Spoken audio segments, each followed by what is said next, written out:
diamond and rice, we got it right here. Guyana ain't going nowhere. We got enough oil to one Guyana. I love Guyana. Guyana, my country, my home. The only place I call home. One Guyana. I love Guyana. Guyana, my country, my home. The only place I call home. Hey, hey, Guyana is nice, Guyana is fun, Guyana is clean, Guyana is green, Guyana got oil, Guyana got gold, Guyana got young and Guyana got old. I ain't talking no more. Guyana got things, we growing wings and developing things. The government real and that's a big deal. I'm singing from my heart, Guyana. I love Guyana. Guyana, my country, my home. The only place I call home. One Guyana. I love Guyana. Guyana, my country, my home. The only place I call home. Welcome to Guyana, land of 6 races, 6 different faces, and we all live in love. Guyana is a beautiful country, no other can compare. Got everything right here, so no other can compare. Guyana is made up of so many natural resources. We don't need no forces, cause we got enough resources. Let's talk about bauxite, gold, diamond, and rice. We got it right here. Guyana ain't going nowhere. We got enough oil to one Guyana. I love Guyana. Guyana, my country, my home. The only place I call home. One Guyana. I love Guyana. Guyana, my country, my home. The only place I... This is Quincy Anderson. You know I love my country. There's no other country better than mine. Welcome to Guyana, land of 6 races, 6 different faces, and we all live in love. Guyana is a beautiful country, no other can compare. Got everything right here, so no other can compare. Guyana is made up of so many natural resources. We don't need no forces, cause we got enough resources. Let's talk about bauxite, gold, diamond, and rice. We got it right here. Guyana ain't going nowhere. We got enough oil to one Guyana. I love Guyana. Guyana, my country, my home. The only place I call home. One Guyana. I love Guyana. Guyana, my country, my home. The only place I call home. Hey, hey, Guyana is nice, Guyana is fun, Guyana is clean, Guyana is green, Guyana got oil, Guyana got gold, Guyana got young and Guyana got old. I ain't talking no more. Guyana got things, we growing wings and developing things. The government real and that's a big deal. I'm singing from my heart, Guyana. I love Guyana. Guyana, my country, my home. The only place I call home. One Guyana. I love Guyana. Guyana, my country, my home. The only place I call home. Welcome to Guyana, land of 6 races, 6 different faces, and we all live in love. Guyana is a beautiful country, no other can compare. Got everything right here, so no other can compare. Guyana is made up of so many natural resources. We don't need no forces, cause we got enough resources. Let's talk about bauxite, gold, diamond, and rice. We got it right here. Guyana ain't going nowhere. We got enough oil to one Guyana. I love Guyana. Guyana, my country, my home. The only place I call home. One Guyana. I love Guyana. Guyana, my country. This is Quincy Anderson. You know I love my country. There's no other country better than mine. Welcome to Guyana, land of 6 races, 6 different faces, and we all live in love. Guyana is a beautiful country, no other can compare. Got everything right here, so no other can compare. Guyana is made up of so many natural resources. We don't need no forces, cause we got enough resources. Let's talk about bauxite, gold, diamond, and rice. We got it right here. Guyana ain't going nowhere. We got enough oil too. One Guyana, I love Guyana. Guyana, my country, my home. The only place I call home. One Guyana, I love Guyana. Guyana, my country, my home. The only place I call home. Hey, hey, Guyana is nice, Guyana is fun, Guyana is clean, Guyana is green, Guyana got oil, Guyana got gold, Guyana got young and Guyana got old. I ain't talking no more. Guyana got things, we growing wings and developing things. The government real and that's a big deal. I'm singing from my heart, Guyana. I love Guyana. Guyana, my country, my home. The only place I call home. One Guyana, I love Guyana. Guyana, my country, my home. The only place I call home. Welcome to Guyana, land of 6 races, 6 different faces, and we all live in love. Guyana is a beautiful country, no other can compare. Got everything right here, so no other can compare. Guyana is made up of so many natural resources. We don't need no forces, cause we got enough resources. Let's talk about bauxite, gold, diamond, and rice. We got it right here. Guyana ain't going nowhere. We got enough oil too. One Guyana, I love Guyana. Guyana, my country, my home. The only place I call home. One Guyana. From the islands, from the east to the west side, that's my land. The secret was my home.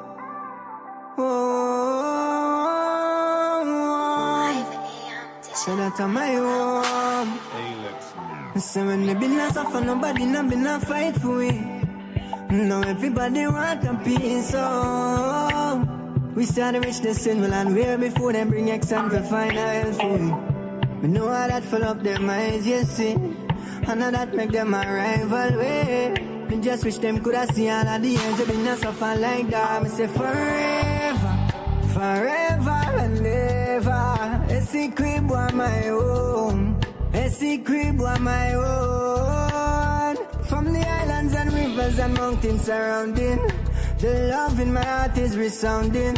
I'm loving Guyana, my country, but a secret boy is forever my home. Remember childhood days, the by the riverside and laugh and play. The black water when I learned to swim back then, still living in my memories. Always try live good with neighbors. From them cry we are for assistance. And when we didn't have much, everybody liked us. That's why we don't believe that. When we see it on the media, yo, them coulda tried claim peace in my land. When we never see none of them when struggle me not go on. Yo, a kind of leader. Fight down poor people for land where them grow up on. Most generous people in the world. From anyone knocked we are open with doors. But forever, forever and ever, a secret boy is my own. A secret boy is my own, yeah. From the islands and rivers and mountains surrounding, the love in my heart is resounding. I'm loving Guyana, my country, but a secret boy is forever my own. Forever my own. A secret boy is my own. Secret boy is my own, yeah. So forever, forever, forever. A secret boy is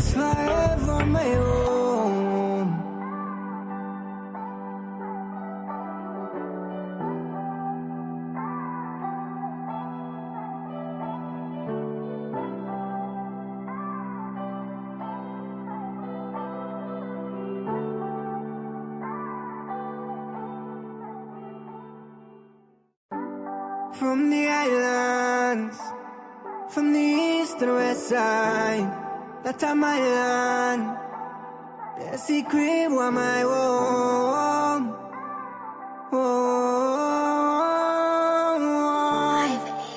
So that's my home. So when me be not suffer, nobody not be not fight for me. Now everybody want a piece of. We started reach the symbol and way before them bring action to find a hell for me. We know how that fill up their minds, you see. And now that make them a rival way. Me just wish them could have seen all of the years they been not suffer like that. Me say forever, forever and ever. A secret was my own. A secret was my own. From the islands and rivers and mountains surrounding, the love in my heart is resounding.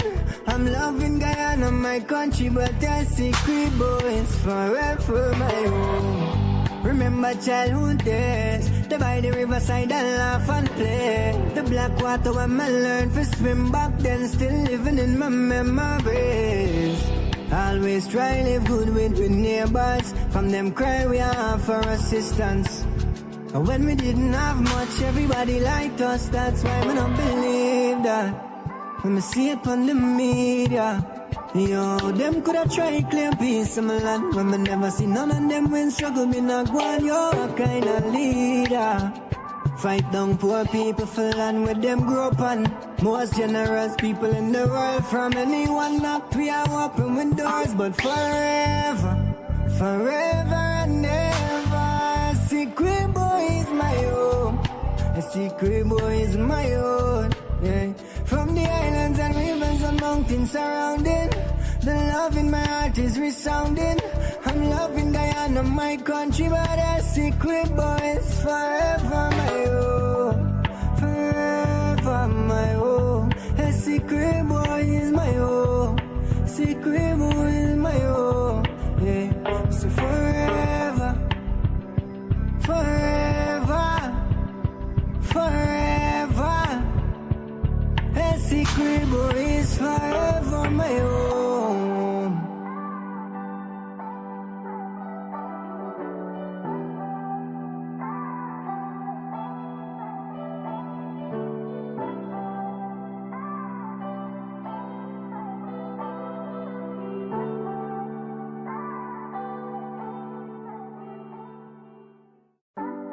From the islands, from the east to the west side, that's my land. The secret was my home.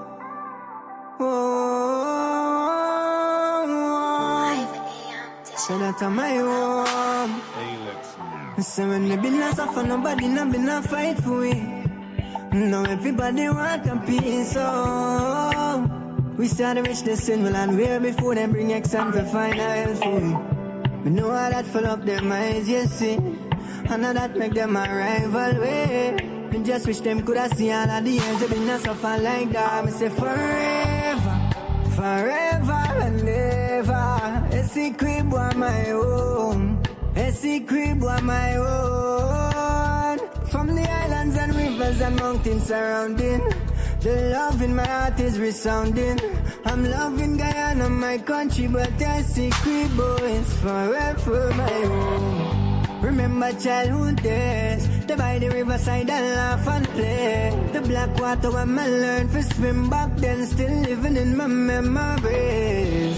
Always try live good with neighbors. From them cry we have for assistance. And when we didn't have much, everybody liked us. That's why we don't believe that.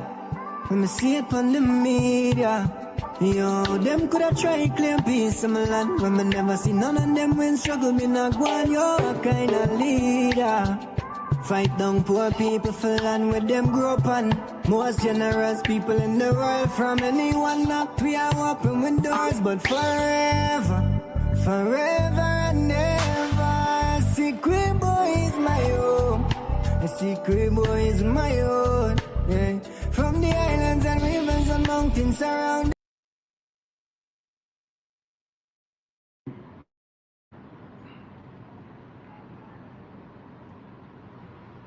I wish on behalf of the People's Progressive Party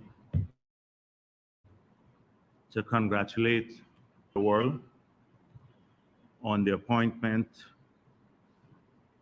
or the election, rather, of a new Pope, Cardinal Robert Purvis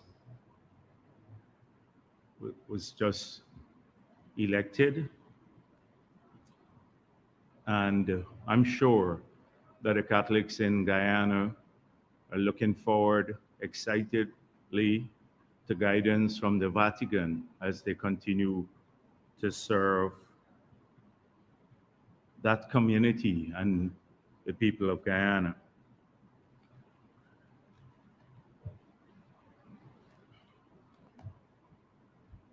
In the past couple of weeks, I have mentioned briefly my visits to the East Coast villages.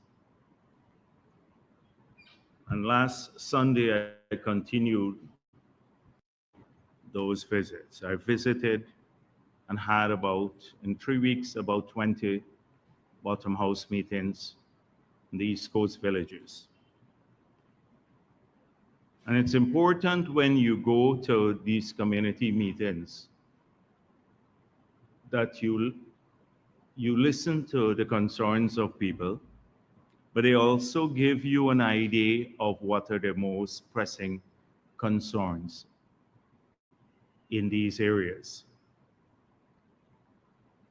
I have not heard any major concern about employment or lack of jobs, which used to be a major issue when I attended community meetings, bottom house meetings in the past. I did not hear many complaints about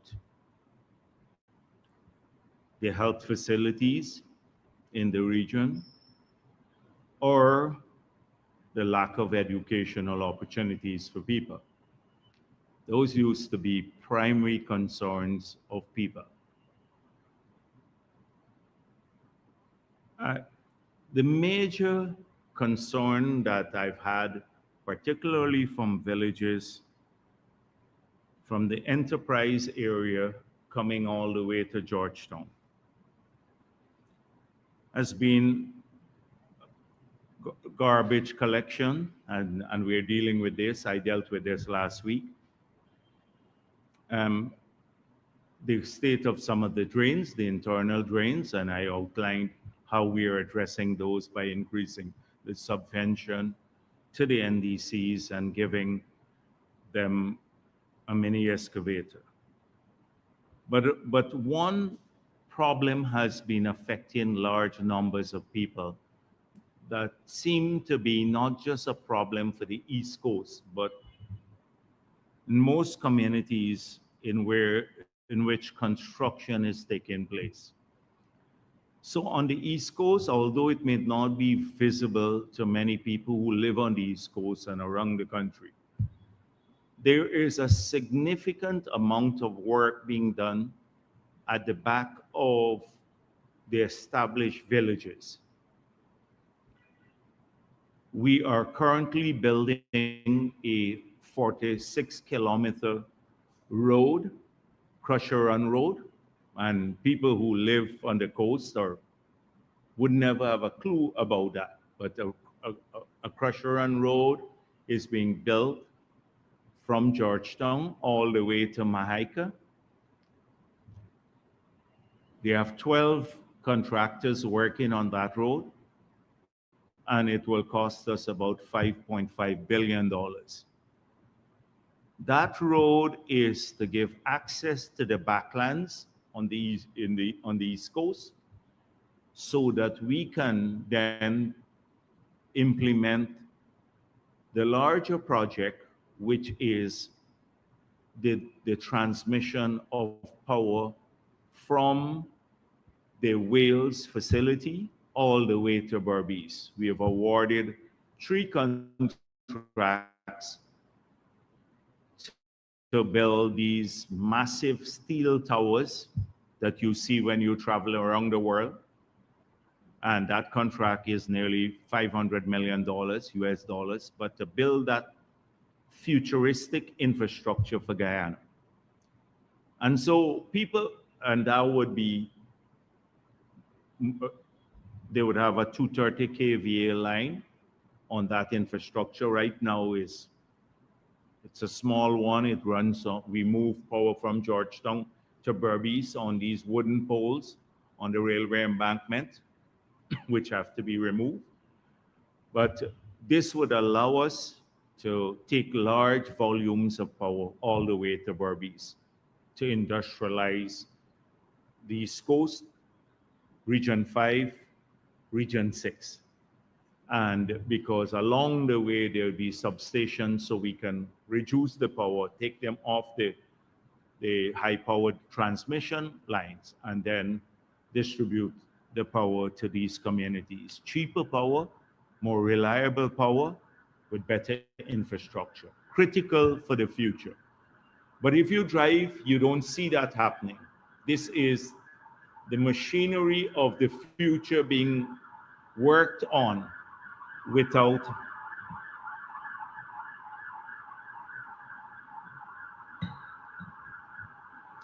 much fanfare. But the work that's taking place there is creating problems for many of the villagers. And I'll come to that in a minute. Then at the back of the East Coast, we also, consistent with our promise, to develop 50,000 house lots. 18,737 house lots have been allocated to individuals on the East Coast. Of those, 15,933 still, we have not completed the infrastructure work for those house lots yet. It's ongoing now. So people have an allocation letter, but we're spending $52 billion putting in the infrastructure now so people can move into those communities. There are about 40 contractors working on these projects there. So you can imagine the amount of sand, loam, and material that has to go through the East Coast villages, the established villages, to get to these new projects. And this is creating a problem for some communities on the East Coast. Major problems for some, others not so much. So what the ministry did was they designated some access through which the contractors will transit to the backlands to develop these projects. Crucial projects for the future, but their construction is causing some discomfort to people. So there are some access ways like in Lusignan, LBI, in Enterprise, that most of these trucks use. There are other communities too along the East Coast. Now the people are up in arms because of the way the trucks operate. But the reason I'm talking about this is that it's not a problem unique to the East Coast. It happens in almost all of the communities where construction is taking place. So the people who live in these areas understand the need for development. But they're upset with the way the trucks operate. So when this was a major concern that arose on the East Coast. So yesterday, I convened a meeting with all of the contractors who are working on all of these projects. And the minister was there, Minister Colin Crowell, and the traffic chief. And we made it clear to the contractors that we'd hold them responsible for the way the trucks operate in these communities. So I want the people on the East Coast to know that the instructions are quite clear, that when these trucks, we're going to now put speed limits, low speed limits through the villages, which the police will now, they're going to mount these almost immediately, these signs up. Then just behind the villages, when they get to the backlands, the speed limit will go up because they wouldn't disturb anyone there. The trucks are required to close the tailgate both ways, when they're full and when they're empty, because the tailgates, when they leave them open, they just clang all the time when they go over sometimes the speed humps and disturb people. They're required to cover the trucks so that the dust doesn't affect people. And where necessary, they're required to keep the road damp. That is to soak the road. It's all part of their contracts. So the police will now enforce these provisions, but we're not going to hold the truck drivers, we're going to hold them responsible, but ultimately it would affect the contractors. That's why I met with the contractors to see that they should, to insist that they should enforce this provision on their drivers, or even if they're subcontracted the work out. So I want the people on the East Coast to know that this is what will obtain. And it's the same issue for those who live on the East Bank and other communities. We're going to be doing the same thing for all of these communities. We can't stop the development work, but at least we can alleviate some of the concerns of the residents when in the construction phase. Some of the communities also ask for speed humps, especially where schools, their roads are next to schools. I've also directed the Ministry of Public Works to look into this. So those communities that require the speed humps should call Public Works. Now, we do have some problems there too. When I was in Enmore, there was a big fight over, one group wanted speed humps, other group said too many speed humps. So of course we have to balance that issue. These were some of the key issues that I found on the East Coast. The next complaint was derelicts on the side of the road, in the communities and on the public road. So these are going to be removed. Now, for those people who have been keeping their old vehicles on the side of the road, and they still want them, remove them. Because if you're not going to remove them and you still want those vehicles, we're going to come and take them away and dump them. So don't say you have not been forewarned, because people are just fed up with a number of individuals who have been doing this, just throwing anything they have, any old piece of iron, or conducting business on the roadside and leaving all of these derelict vehicles there. So I thought I should start today because this is an issue that we've been hearing a lot about. I already spoke last week of the issue of people parking on roadsides and how we intend to address that through these commercial parks that are currently being built, where people would have to pay to park. But that will come on stream shortly. I want to return to, since we're we've been talking a lot about ideas, and I want to return to the suggestions made by people through the manifesto. If you look at these, we have, I just give you an idea of what we have received so far, and we've had to remove duplicating suggestions. But this, like large numbers of input we have had from people right across the country, from the indigenous communities, from the coastal areas, people of every race, every class have been submitting suggestions for the manifesto.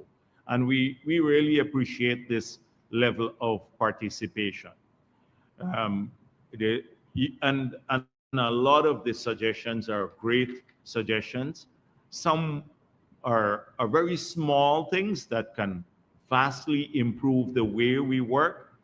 They may not make its way into the manifesto as a policy, but trust me, a lot of them would be implemented because they're really great suggestions coming in. And these are citizens of the country who have been engaged in this process. So I want to applaud all of those people because they take a lot of effort into making these submissions. But as we've been doing at several meetings, the president has been doing this himself and many ministers. We are speaking of the future. So we believe that people must know what to expect in the next 5 years. They have already seen what we have done, the fulfillment of our promises. They can go around and see the country is changing, and they have physical evidence of that change. But many people want to know what's going to happen in the next 5 years. We're the only party that's talking about what will happen in the next 5 years. No other party has defined any plan for the future. And that is why they are engaged now in trying to polarize the country because they really don't have any plan to talk about. So I want to return to a couple of things that have been, because I saw some of the suggestions coming up again that we had spoken of earlier. And this is the introduction of the blockchain technology in fighting corruption and promoting greater accountability. Now, the blockchain technology, I spoke of this in the past, is what powers digital currency. And so it's almost tamper-proof. You can't go back and change codes that are from the past. So we have to use this technology in some places where we have had complaints about tampering with public records, the land registry, for example, GGMC, where often we hear small miners come and complain that the moment they have a piece of land and the moment they make a discovery of gold on their land, then some guy comes up with maybe some bigger miner comes along and they say, but my application was in before this person, the person who made the discovery. And we have the policy at GGMC is first come, first serve. It's done on that basis, the allocation of the land. So if you discover a prior application, then most likely the other person will get the land. And they often tamper with the records. They just go and stick in an earlier application from a a wealthy guy or someone of that nature. And this is a frequent complaint I get here. And there's no way where that the policymakers can verify this. But if we have a tamper-proof technology and the records are all kept in this form, nobody could go back and change records to suit particular individuals or to disadvantage maybe small people. And at the land registry, we hear this often. So this is something that we are committed to introducing in many public sector agencies that have to do with records and public service in particular areas. The electronic patient's health record system is being worked on now. We've already awarded that contract. In the next term, every person in Guyana will have their record. So, and it would be in an electronic form. It would follow you through your life. So whether you go abroad, your doctor from abroad could access this record, of course, with their appropriate safeguards. If you go to a public institution or private institution, your health records can be accessed. And then it lends itself to better delivery of healthcare. Of course, that is why we pass privacy laws, to ensure that people's records and the content of their records doesn't get into the public domain, because there'd be serious penalties for people who release people's medical records. But this is a crucial piece of work that has been awarded and is advancing now, that will change the way we deliver healthcare to some extent in the future, apart from what the other things we're doing now, which is improving facilities and management and getting more personnel and getting more medical, the drugs in the hospital, etc. All of those will be the combined package for the future. But again, this electronic patient's health record system is moving faster. There's been a big public support for cameras and e-ticketing systems and a lot of that, the police using more technology in solving crime. I've seen some criticism of the camera in one of the editorials. But wherever I've gone, like on the East Coast villages, people are saying, when are the cameras going to come to our communities? We just don't want them on the highways.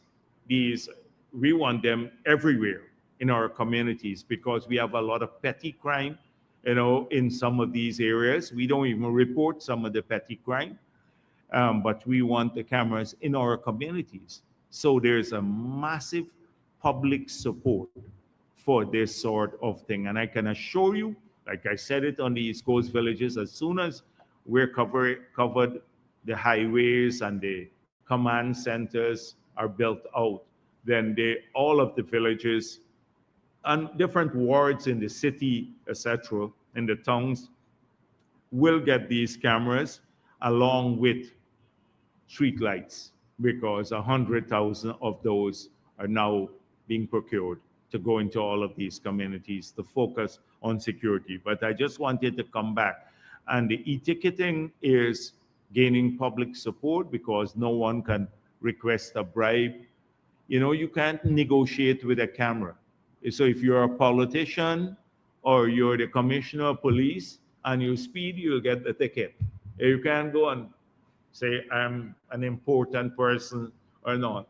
Once you breach the limit, the speed limit, or anybody, You can go and bribe the policeman too. A lot of people not happy about that.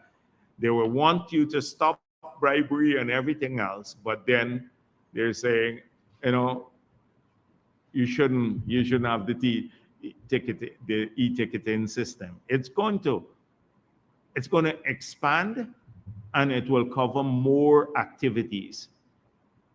It will cover more activities because you'll be able to track vehicles that don't have their fitness up to date, maybe even eventually their insurance. So from the time you move past a camera, they would flag all of these things. You don't need a policeman any longer to stop you on the roadside, etc. You just get, a ticket at home. So I know people are not happy with this because they've been receiving tickets and they say, oh, they call me and they said, I wasn't speeding. And then you have the vehicle there and the exact speed at which they pass the cameras. They don't lie. So using that system more to hold in law enforcement, apart from the cameras, but for traffic management, will be vital. And then also in the next term, we have to ensure that we have a foolproof way of addressing the public concerns. Like the 911 system must work, and it must work in a fashion that it holds people accountable. We intend to, at the police stations, if you make a call to a police station, then the call gets recorded there and gets kicked to another national system where it gets recorded. So later, a policeman can say if they're in Wim or in Buxton, I didn't get this call, I didn't receive it, because it's recorded somewhere. And the content of the call would be recorded. So what I'm getting at here is we spoke of the digital society in the past. And I'm just giving you a little glimpse into some elements of that digital society that will change the way they interface with the government, or the government enforces the law. I've already spoken about the paperless airport and, in the financial sector, how the digital society would work there. Easy way of setting up bank accounts, using digital money or your phone to do banking. Internet banking would be a major thing across the country. Those are the things we're working on for the next 5 years. So I can tell you that it would require a lot of new people that we have to hire into the system, particularly young people, because some of the systems can't run with the same mindset that some people who are currently manning them have, because they are not attuned to using technology to solve problems. They don't have the requisite skill. So they'll be retrained, but then we'd have to hire a slew of young people to populate these entities and to run this system. This would be a crucial thing for the future. And I hope that young people would get ready, in fact, prepare themselves for this. So we're going to emphasize scholarships in many of these areas, like cybersecurity and this sort of stuff, like people, even maintenance for the cameras and a whole range of stuff that we have.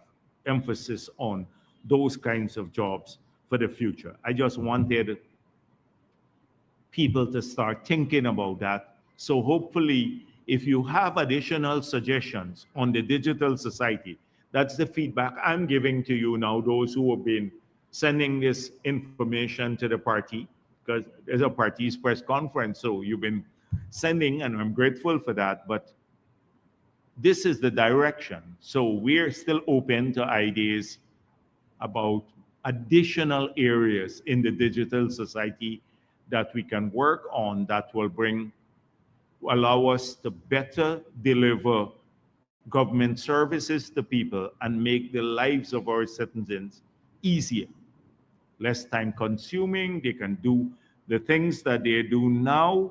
If they take a day to do it, they can get it done in minutes, like processing of passports, a whole range of stuff. Accessing almost any government service will be through these online portals, even in the agricultural sector. The online portals will, you can just go there using AI to answer questions. So if a farmer calls in and says, I have a particular bug on my farm, and you may say, upload a picture of the bug.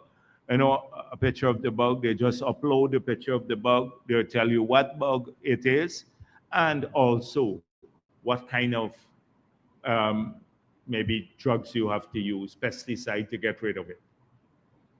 So that sort of thing, where you now have to hunt an agronomist who might have to come and visit your farm and check what kind of, bug you have or what kind of infestation, that could be eliminated.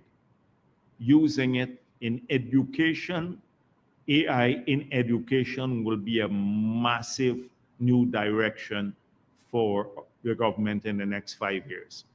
And this is something that we're excited about from the perspective that we can then deliver almost individualized education to the children.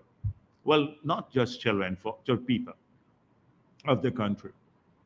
And having said that, I want to reiterate what I said, because this suggestion before, what I said before, the suggestion has been coming up a lot, that we will build the labs in every region. We build labs in all the regions, so that those who are doing technical scholarships on the gold program, that they don't have to move physically to Georgetown to do the labs, because it's very costly. And this is all in keeping with our trust to reduce the cost of funding education from parents.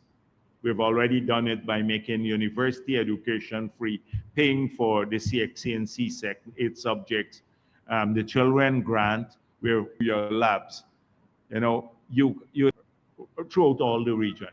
So you can do all your labs there and then do the tutorials online. So that will happen too. The president has been mentioning a lot. He recently met with a group of people, and he reiterated this point about the development of commercial areas, small commercial parks, for want of a better word, in communities right along the coast and maybe even in the hinterland. So we've had 2 sets of complaints. One is that people have polluting business in the communities that they want to move out. I spoke of that last week. And some people want more recreational commercial areas in their villages, especially if they're big villages along the coast. So take, for example, the area at Hope, next to the school, Hope School. We had intended to allocate house lots there. But that whole area that you see the infrastructure, when you go around the charm, would be developed into a commercial area where people can, have salons and small shops, etc. So they can go there. You don't need to establish the business like maybe in Dutch Four or Hope or one of the other areas. You can easily go into the commercial area in the evening along that area of the East Coast. They have activities right into their communities. So this would happen multiple areas, lots of lights, safe areas for the children, etc. So, and this would also serve the additional benefit of removing these facilities from within the villages themselves. Outside of that, we'd also have to do the industrial parks. So commercial for non-polluting and industrial parks for the welding shops and everything else. You can't put that in the middle of the commercial areas. And then, as I mentioned, commercial parking for the big trucks, etc., so that they move away out of the villages. So those are some of the ideas that we plan to put in place in the next term too. So it's commercial parks, industrial parks, and also commercial parking, but not the mega ones like we're doing at Fowles or like we did at Eccles, but many parks in many of the smaller communities across the country, so that they can solve these problems and give people a lot of recreational opportunities right into their villages back around the country. It's part of the decentralization. So that will solve a whole range of problems that people now face that had developed because of the lack of zoning for many years.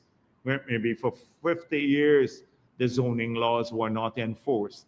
And therefore, you can have a polluting activity right next door to where people are living, and creating problems for them. So that is something that you're going to see in the next 5 years. There's been a big dispute recently about underprivileged people. And so I wanted to address this matter when I speak of the exploitation of the tragic death of Adriana Young. But recently, some people have been speaking of, first of all,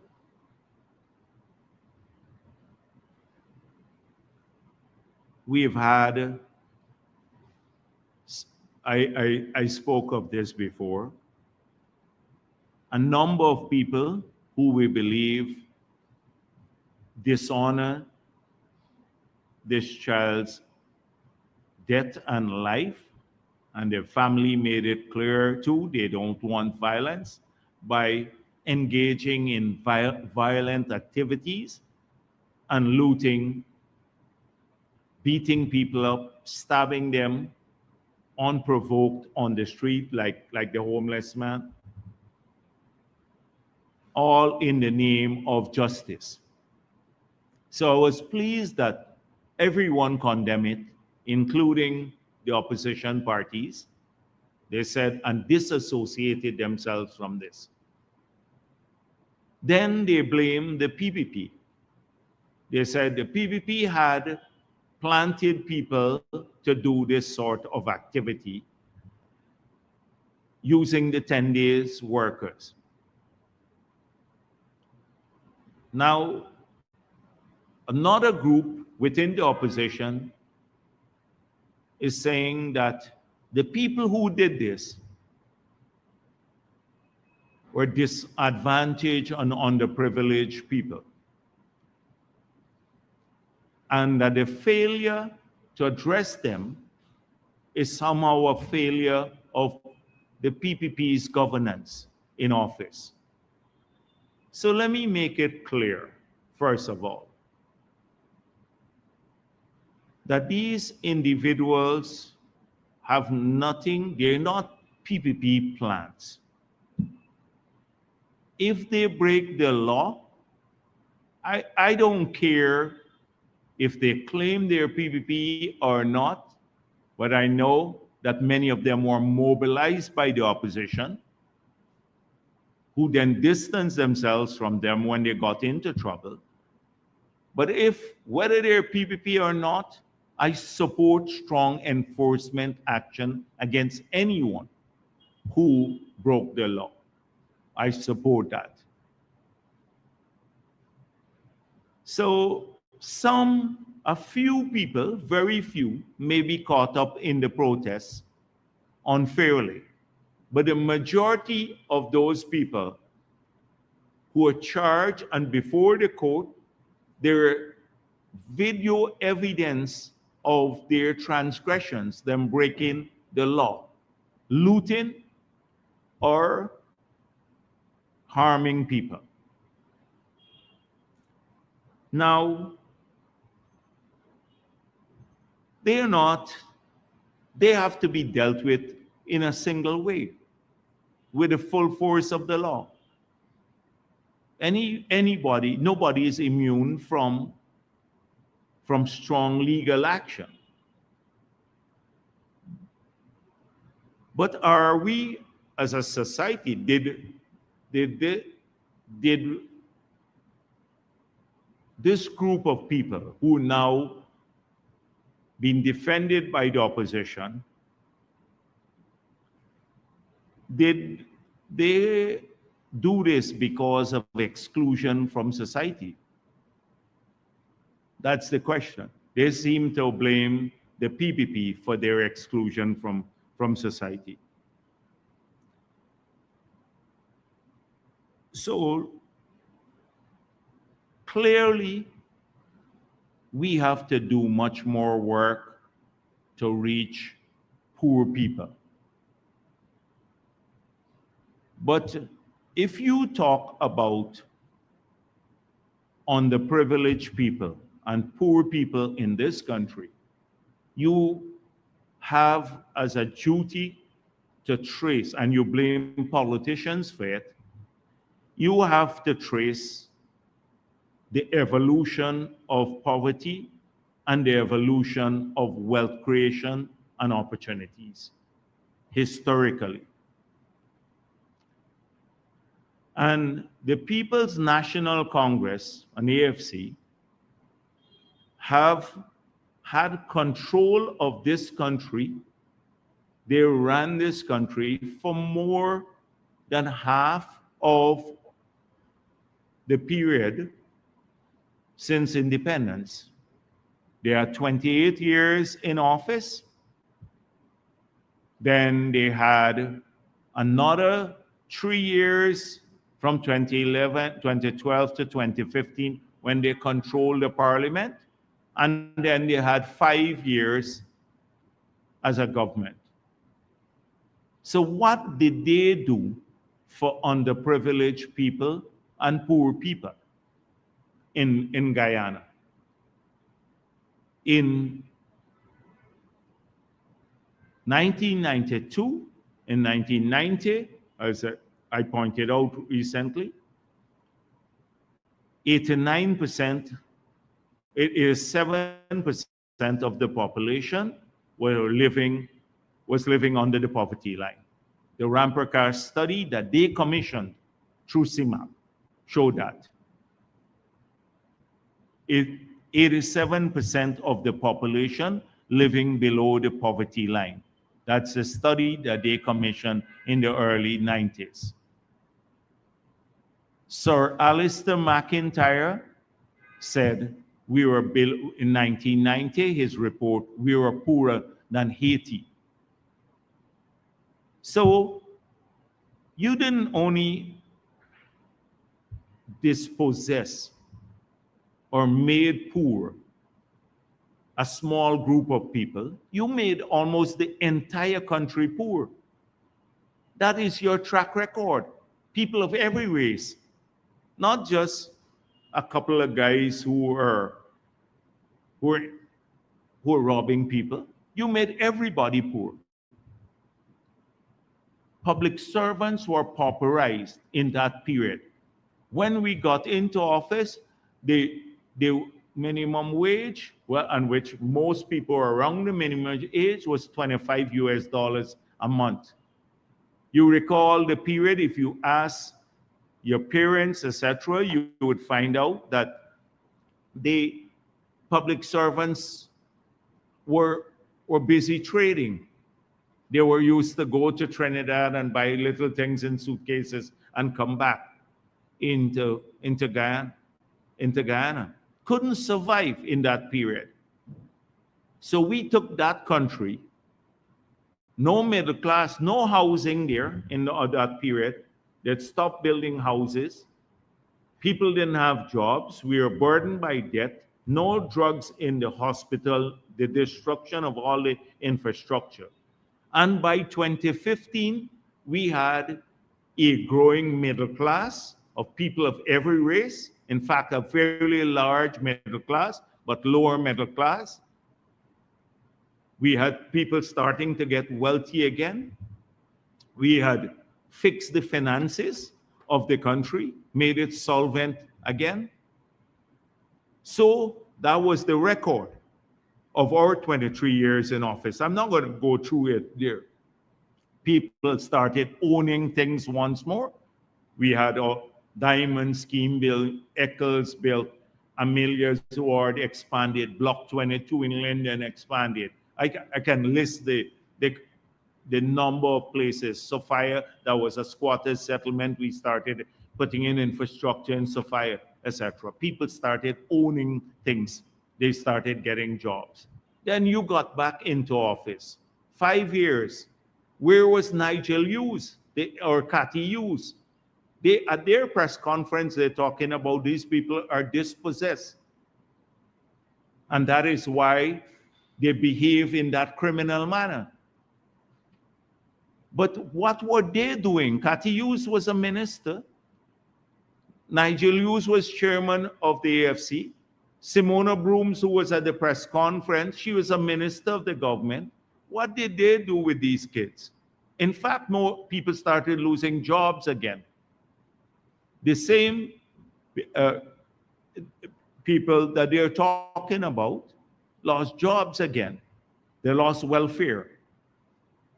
And since we've come back into office, now we have labor shortages. So if any of these youngsters want to be trained, we have gone out, we have publicly said that we will pay for every training, from Gold Scholarship or the TechVoc training, we'll pay for them if they wanted that. 2, they can find jobs now. These youngsters can find jobs if they want to work.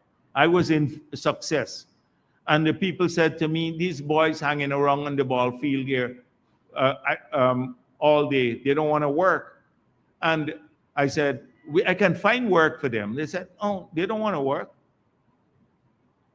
So they can find work, they can get a government opportunity to pay for training, but it's the APNU that don't want them to be trained, because this is an army of people that they can mobilize and then to do their bidding and then disassociate themselves from them again. They're not interested in these youngsters to change their lives. They only want them to remain in a situation where they could be mobilized. And that is why they constantly, like Dave Ferguson said to people, don't apply for the scholarship, you're never going to get it. They don't want the people, you should be in your base saying, make full use of the scholarships. It's like I didn't see Simona Brooms fighting for scholarships for these guys that they say are dispossessed, who are looting, etc. They're not fighting for scholarships when she was a minister or to train them. In fact, she got, I don't know, $50 million for her 2 kids who were not Guyana scholars. They got scholarships for her own children. Cathy Hughes was busy awarding contracts to herself, to her own company. What was she doing with about these kids? So now they blame the PPP. Now more people are being trained under the PPP. When I went to Ling Avenue, we got 62 of the young ladies in that community to go through the BIT program for training. You ask how many of them went to Lane Avenue in the 5 years and got anybody to be trained. We got a lot of youngsters from those areas now under the heavy equipment training program in many villages. In Sophia, we have done this, and across the country. We've been making an effort to get all of our people. So it's good. We will continue to work because we can't lose these youngsters. It's a problem across Caribbean societies and maybe globally, where we're losing more men. The women are making more progress in society. They're enrolling, they're finishing primary school, secondary schools, university, and the men drop out. And we have to make an effort to catch them. So we have to make a serious effort. Even when they go into prison, we have to try to rehabilitate them, like we're talking about compulsory schooling in prison and all of that. And the idea is to catch them even before they get into prison. But you have a group of people, the PNC, AFC, and the others, and I'm calling their name now. They want these kids to remain. This is a pool of people that they can mislead constantly to carry out their bidding. And then they abandon them like they did now. They said they're PPP people. So they show up, they're all gone to prison, or a lot of them have been remanded to prison. So it's disingenuous, it's disgusting that they would blame us for this. We have made an effort, an outsized effort to include people. And their failure in government and even out of government, they don't even service these youngsters. They only go there around election time or to mobilize them for these activities. So some people in this group, they're misguided. And others are purely criminal in intent, and you have to come down heavily on them with the law enforcement. But the misguided ones, we have to keep working with. And how do we structurally adjust this? This brings me to this point that we're talking about, the civics. So in the next government, we have to go back. Compulsory subject in school must be the civics or citizen education. When I was president, I met with the religious leaders and from the 3 major faiths in Guyana, and I said to them, they asked to introduce religious education in school. And I said, we cannot do that because, you can offer it, maybe do it on your own, but we can't do this. But I'm prepared if the 3 groups get together and come up with a series of things that we can teach, say, call it moral education or something, whatever we call it, then we're prepared to put that in the school system. But I think if we can go back to that, to get the religious communities to come up with the common things in the 3 major faiths in Guyana, which is, when you look at it, it's basically they all want the same thing.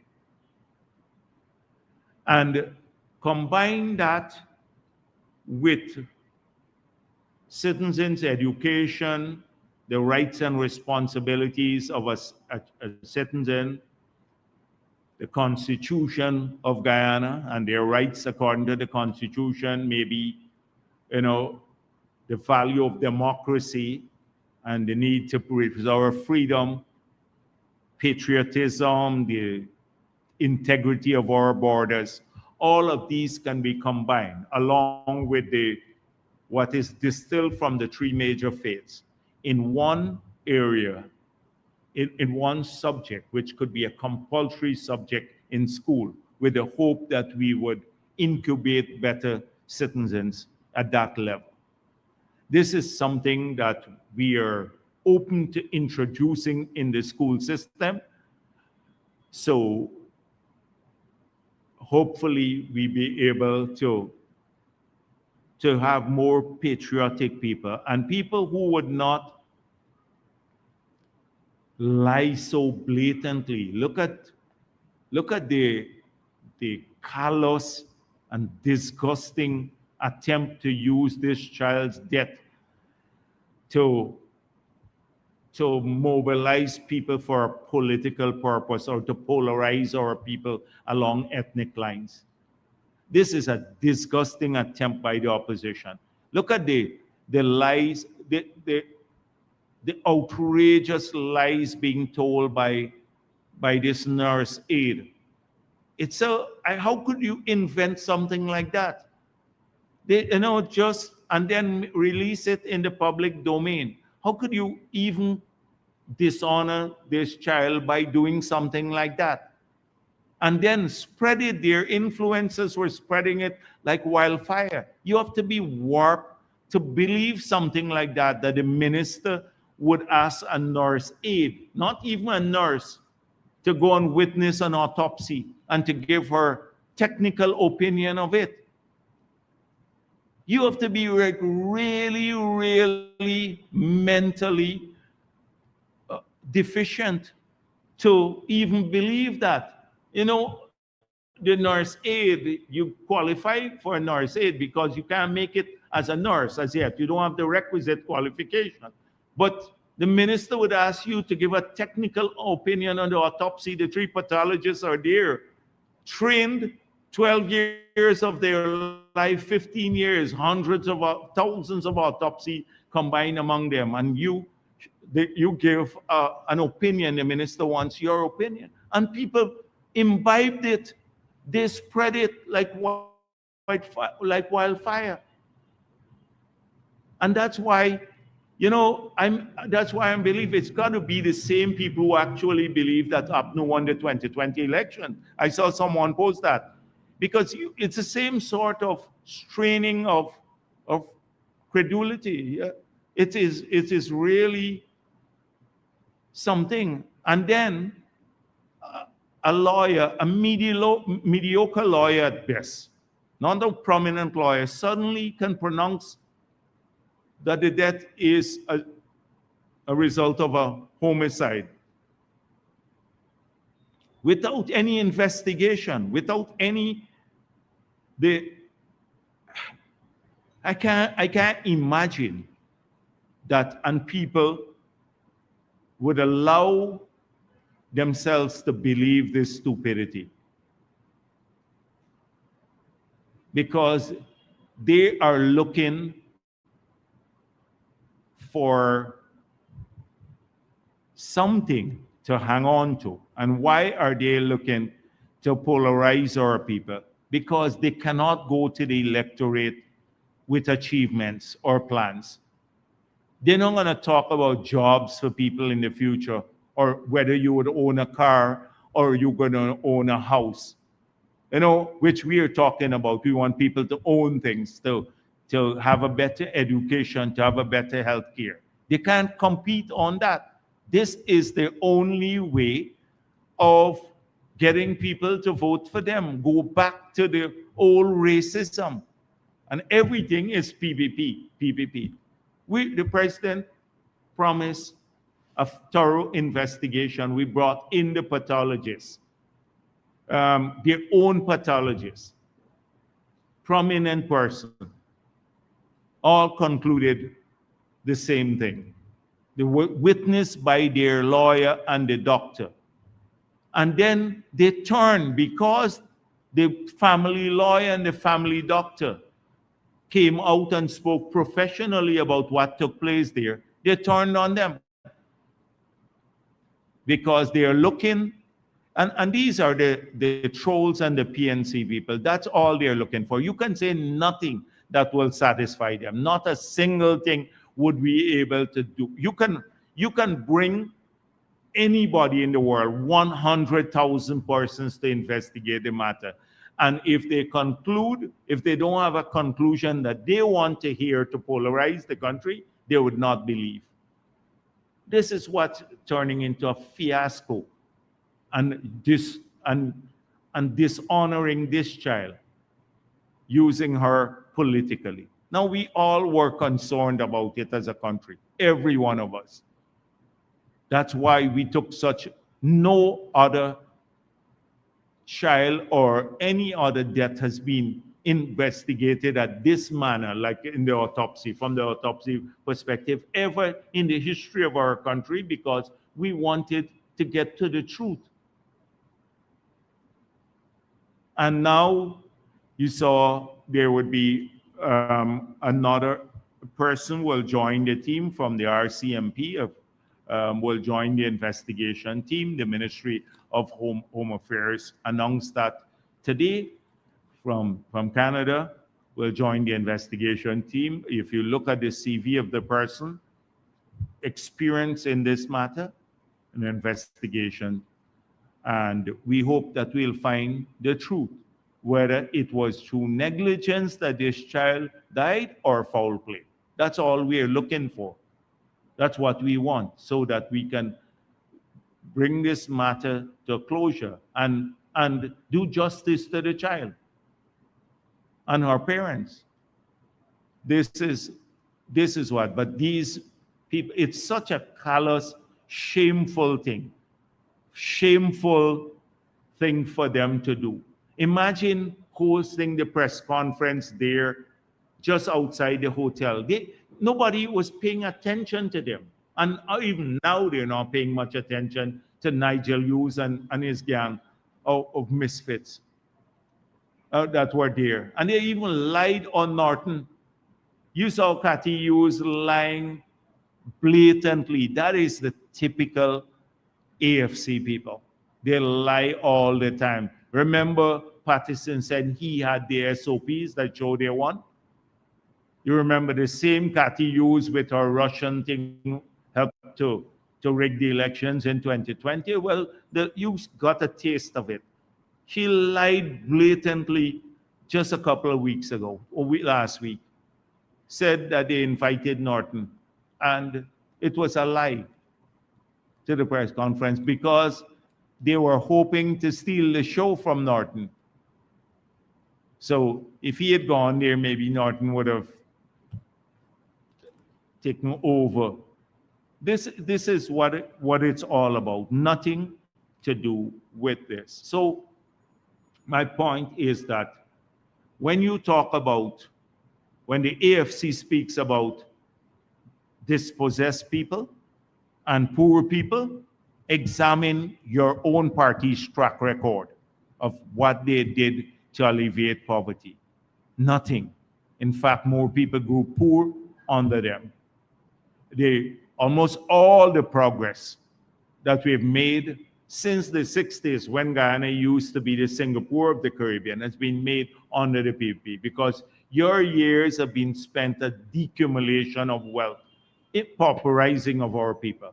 And I can demonstrate it using instances and figures. You've failed the communities. You have failed Afro-Guyanese. The PNC has failed Afro-Guyanese. In office and out of office, always failed them, because they see them as a vote bank and nothing else. As a vote bank, nothing else. And only thing that you want to look at is to get the mislead people. They were mobilizing these people, not just kids, but the people who went out. They were mobilizing them, directing them. Look at the people who were there in the crowd. You have prominent PNC activists from the city council, 2 of them, and from Congress Place, mobilizing people, urging them on to do illegal activities, and then abandoning them and blaming the PPP, the usual playbook. So they failed the country, they failed Afro-Guyanese, they failed everybody, and they're failing these youngsters. So we will work with people. We still have to find a way to get these guys who hang out on the street corner. I don't know, frankly speaking, we're at the wits' end how to help. Because you can find a job for someone or get them trained, but how would you, if they don't want it, because they find it easier to rob somebody, like in the villages on the East Coast? It's not just an all boys town phenomenon or a Georgetown thing or among Afro-Guyanese. Now it's in a lot of the Indo-Guyanese communities too. There's a group of youngsters who don't want to work. They complain about no work. In my village, you have a lot of people. I've seen they complain, but they don't. If you find work for them, a number of them come to me. They don't want to. They don't want the regimentation of work. They want to just hang out and maybe work 2 days. They don't show up elsewhere, to work, and then rob people. It's not just something for government. It's for the churches and everybody else to work with these youngsters. So we have to find a way of embracing them and working with them. But if you commit criminal acts, you burn people's property, or you beat them up, or you stab them, or you loot their stores, you got to go to jail, because that's a criminal act. That's a criminal act. And look at the lies again that the PNC would tell. Now, there is this man, the man issued a statement, Glenroy Fraser. So they're trying to say, and they've been attacking the judiciary all the time, and the powers in the judiciary remain silent. They attacked the Chief Justice a couple of weeks ago, Norton himself, and now another magistrate. So they said this Glenroy Fraser, a PVP activist, created the impression he was part of the protests and the looting, and that Sonia Parag talked to the magistrate and got him released after he was remanded. They put out a statement. Now, it's true that Glenroy Fraser from Belladrum was on our list at local government, and he's an activist of the PVP. But the matter that he was in court, this is what he put out, his statement. He explained it. This is what, I'm going to just read a little part of what he said. Well, outside of the outrage at the press release by APNU, I wish to make factually clear and to avoid any doubt, the matter I have before the Weldad Magistrate Court is separate and completely unrelated to the illegal protests and unlawful activities that occurred in West Berbice on the evening of April 28, 2025. As a matter of fact, I have an ongoing court matter since September 11, 2024, with Ivan Reynolds, a known PNC activist who struck me on my head whilst I was conducting my itinerant business at Belladrum Secondary School. He had an old matter there before the court. And then they went and lied on him, the PNC, and the magistrate might have remanded him because of that old matter. And then his lawyers got involved. This is what they're saying, oh, the PPP got their activist who was part of the protest released from remand, lying on the man. This is the typical PNC way of working.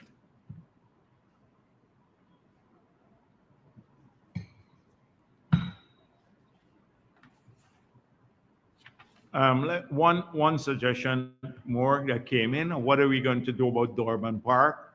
Everybody keep asking about that. I'm talking about the manifesto. Remember, I was just manifesto promises. I was just talking about what we're going to do in the next term.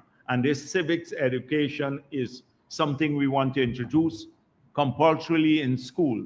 Hopefully it would tackle, some of the issues that we have, that people would not spread the lies so quickly on social media or believe the lies and be so gullible. Now, some people you can't help. They would spread the lies for political reasons. A lot of the PNC activists, etc., they do it. But hopefully, if we do that, so I was still on that. But the Durban Park, I want to say we will rehabilitate it. It was a monumental PNC corruption, 600 million missing from it. Of the 1.6 billion that they said they spent on it, 600 million missing formally through the audit report. I don't know informally how much was missing, because you can't tell me you spent $1 billion on that.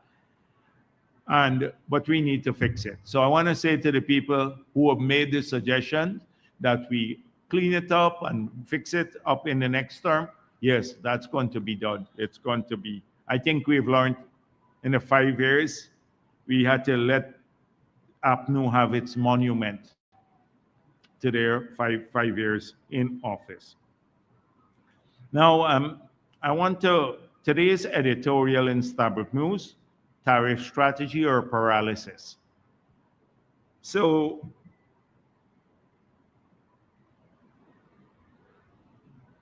I had outlined to you the approach that we intend to take on this matter.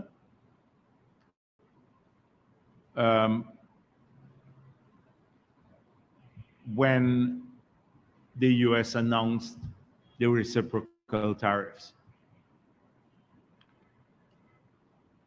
I met with the exporters and I said to them, we intend to engage the US administration because we believe that we have some very strong arguments why this tariff should not be applied to Guyana, given that the tariff was calculated on the basis of the trade surplus which we had with the United States of America.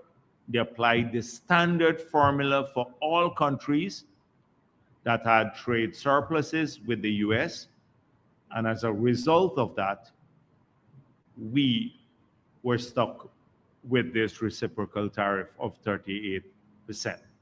I explained how it was calculated here at the press conference. I told reporters that we're hoping to get this removed. We'll be working with the US administration on this, and that should we not succeed, we have explored a number of measures that we intend to pursue that would allow our exporters to still remain competitive in the United States of America. None of those measures that we spoke of has to do with retaliation against the US. So this is the Starbuck editorial. It says, many nations, ours accepted, have already formulated retaliatory measures to counter the potential economic damage. So what they're suggesting is that somehow we're deficient in Guyana because we don't plan to retaliate against the United States for this tariff, that we're deficient and that we're not planning enough. It's a paralysis. Now you have to be extremely stupid to hold that view. How could a country like ours, with a bilateral trade that we have with the United States of America, plan retaliatory tariffs against the United States of America as one of the menu of measures to address this matter? Everything has to lead to one conclusion: cooperation, working with the US to overcome this, not retaliation. What are you going to retaliate against? Even The big countries in the world fear this. The Mexicos, where they have massive trade surpluses, fear this. Mexico, Canada, the European Union, they're cautious with retaliatory measures. And they want Guyana to pursue retaliatory measures. This is the Starbuck News editorial. And we are deficient as a country. And the PPP is deficient because it has not planned its retaliatory measures and told the Starbuck News what they are. Because we have made it public. This is when you get to absurdity. And every week we have to deal with this absurdity that passes off as knowledge or erudition. We have to deal with this on a weekly basis. And Guyana was initially identified as one of the worst offenders. That means we had a huge trade surplus with the US. That made us a worse offender. It's ridiculous. By the way, Minister Ashley Singh had a good meeting with the US Trade Representative, Ambassador Jameson Greer. He was in Washington, and he had a good meeting discussing our views on this matter. It is the quiet diplomacy that we'll work through and working with the US government so that they understand why the trade surplus arose. It's mainly because of our export of oil, and most of that is from Exxon, a US company. So that is the approach we will take, not planning retaliatory tariffs. You know, even China is cautious about this, but Guyana, you know, they have $1 trillion economy. I don't know who writes this sort of editorials for the Starbuck News. Sometimes really. Now, since we spoke last week, the IMF has gone to the board. Remember, they issued a statement that we had a good management of the oil and gas sector last week. That was the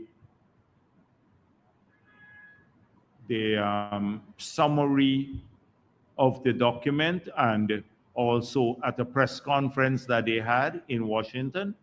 That's what they, when asked, they spoke of that. Good management of the oil and gas sector. Well, the report was tabled, the entire Article 4 consultation, and you would see they also tabled with the Article 4, the staff report, a debt sustainability analysis. And if you look at the conclusion on the debt sustainability analysis, they just had one sentence there. In fact, they have many sentences, but I just draw your attention to one sentence because it responds to all that we've been hearing from all of those people who've been saying the debt is unsustainable, and that we are saddling future generations with an unsustainable debt. So we have pointed out we have some of the lowest debt to GDP ratios in the world, and also that we're using just a fraction of our revenue to service that debt, unlike the past. We pointed this out before, but the one sentence that I wish to draw your attention to, it says total public debt has fallen considerably since 2020. Has fallen considerably, and they measure debt to GDP ratio. So That sentence there would answer all the critics. The next sentence is what the headline of the Starbuck News article speaks to. Guyana does not yet show clear symptoms of Dutch disease. Now, this is the biggest fear for countries that have received a windfall in revenue, that it will cause the Dutch disease, which could be harmful to long-term prosperity, medium and long-term prosperity. It's the worst thing that could happen to a country. It may not seem so. It kills off every other sector of the economy, particularly the manufacturing and agriculture sector, if the exchange rate appreciates, which is a symptom of the Dutch disease. So that is a very, very positive thing for us, because you've had speculations, again, by some of these wild forces in Guyana, that we are already in the middle of the Dutch disease. Then I want to read a sentence to you here, or not a sentence, a paragraph, so you can see what we are focused on. It added that going forward, the government should continue bolstering its Dutch disease mitigation policies towards, one, developing and implementing medium-term fiscal framework to smooth spending. I'll deal with that in a minute.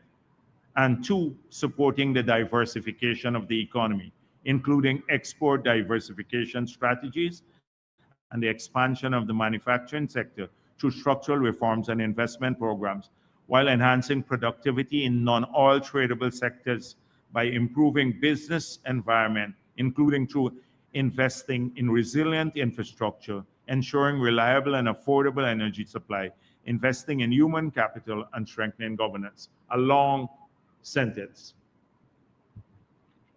So for all of those who have been critical of our approach to the economy and our management style, we've already made it clear that this is precisely what we are doing. First of all, we have developed a medium and long-term framework that shows our fiscal deficit coming down significantly. So I see Jordan in the Stabrook IMF cites fiscal deficit. I gave an explanation to that already. Why the fiscal deficit will come down over the medium term. Because all of the capital projects that contribute to the fiscal deficit now, and the fiscal deficit are around the same levels like they were under APNU, but they were not constructing anything, slightly higher, but the fiscal deficit now is caused by the massive capital program that we have been embarked upon. So when we finish building the highways, which we're building, or the power plant, which are all on the budget, or the bridges, say the bridge across the river, they come off the budget. So that means immediately the fiscal deficit shrinks. So when we have built out the schools and the hospitals and the road network and the power plants, etc., the fiscal deficit, we don't need capital expenditure on these issues.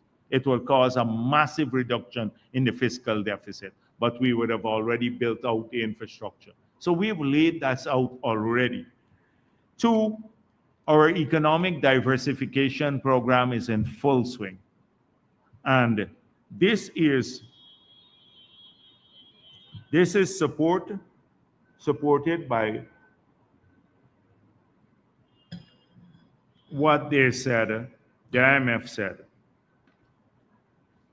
that the real non-oil GDP expanded by 13%, reflecting a solid base performance across sectors. So it means that the non-oil sector is growing at 13%, which is massive by any standard. Some countries are not growing at 13%. Most countries in the world, if they grew at 5%, it would be high. Our non-oil sector is growing at 13%, and the oil sector is growing even more. But that is deliberate because it reflects a policy for keeping the economy diversified, which is one way of fighting off the Dutch disease. And I'm not going to go through much more here. I just want you to look at it, but read it with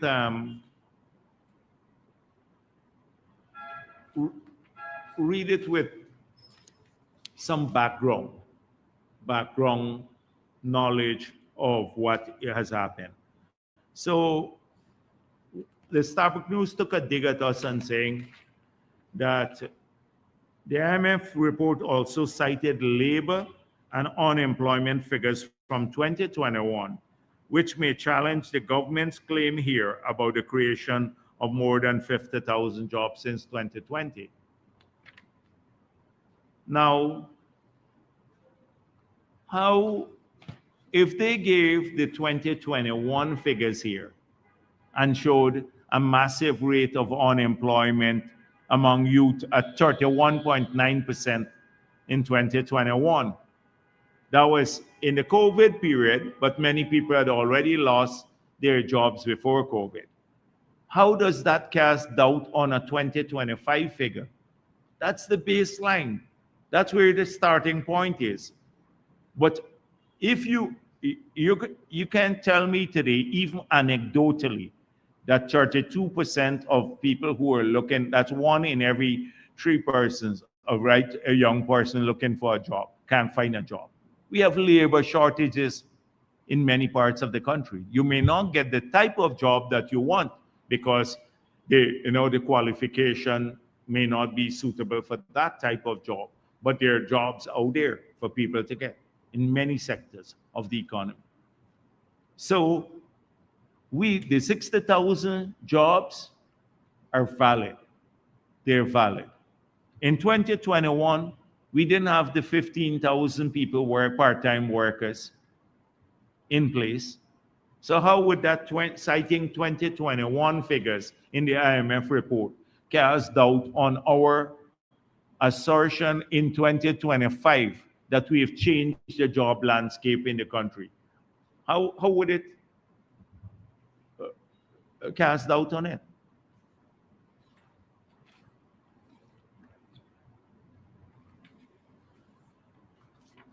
And the last point I want to make is that they said that the share of agriculture in overall GDP shrunk.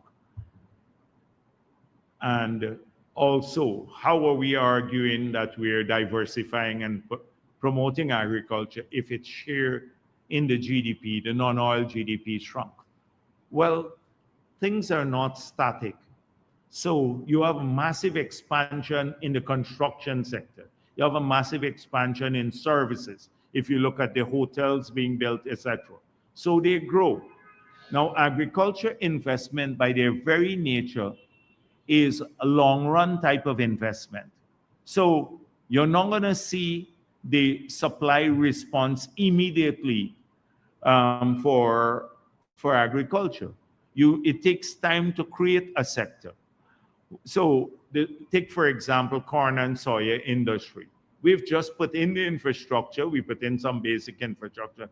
They've now started up. It will take us another 3 years before, or 2.5 years before we're fully self-sufficient. So last week I explained the lag between investment and policy and output.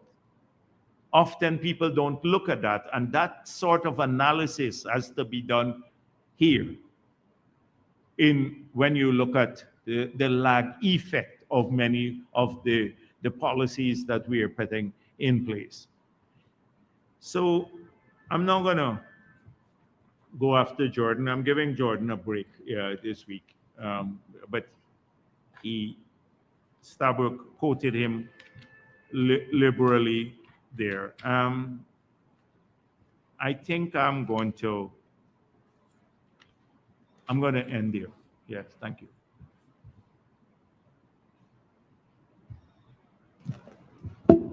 Mr. Jagdeo, sir, I just want a clarification or an update on what's going on with the Wales gas energy project. Is it still ongoing?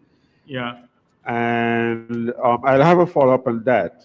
But I also have three other questions. Okay. So Wales. So you asked me if it's ongoing. The answer is yes. So go to the follow-up. Okay. So the follow-up really is there a plan to divert the gas to, say, across the river or to an existing plant to supply barges ahead of the completion of the project?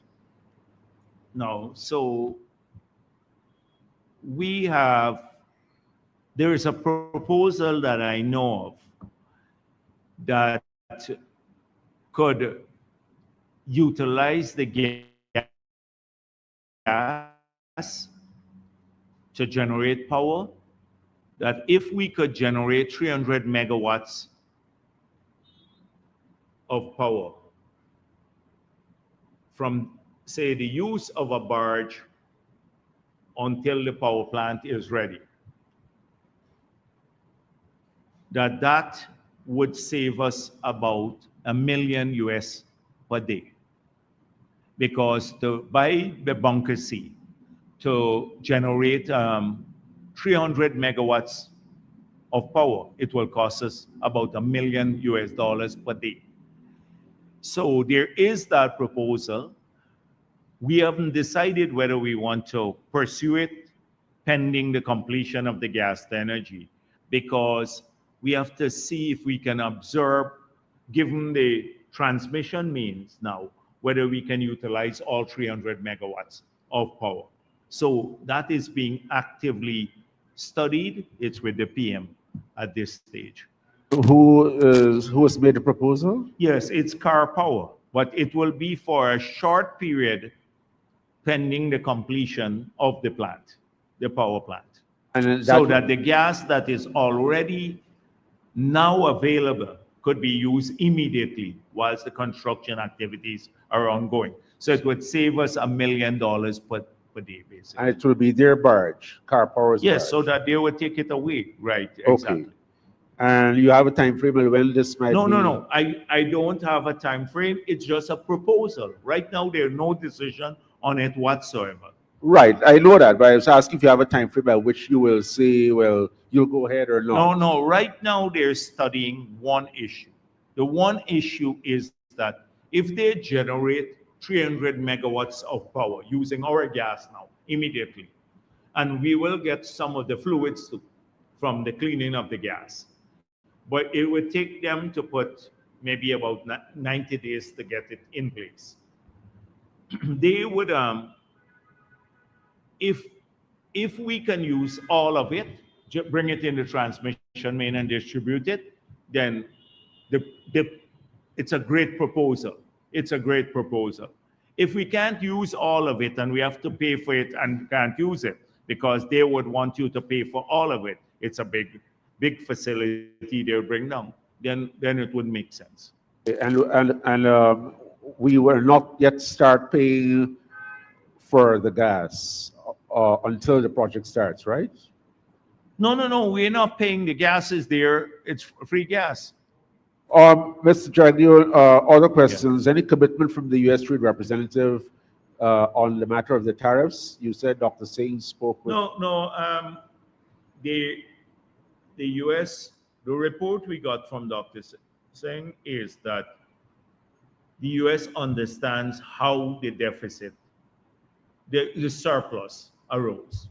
That's the key thing we wanted to communicate with them, that it is as a result of our export of oil, mainly as an export of oil into the U.S.